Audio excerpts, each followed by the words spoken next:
So given that p to the negative 2 q r to the negative half divided by the square root of p to the third q squared r to the negative 3 is equal to p to the a, q to the b, r to the c, we want to find the values of a, b and c.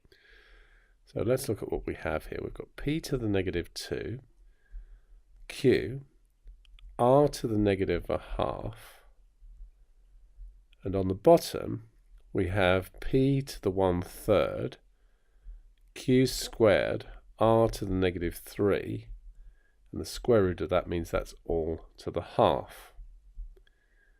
So let's leave the top for a moment. P to the negative 2, q, r to the negative a half, and the half out here applies to everything inside. And remember, if you have a to the b to the c, that's a to the bc.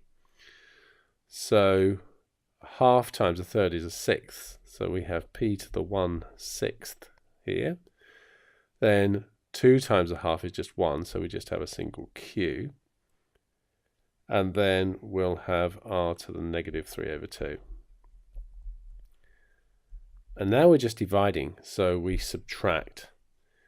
So for the p's, we've got negative 2 take away 1/6, which is negative 12/6, take away 1/6. So we have p to the negative 13/6. The q's would just cancel, so that's q to the 0, just 1. And then as far as the r's are concerned, we've got negative a half, take away negative 3/2, which is plus 3/2. So that's just 1.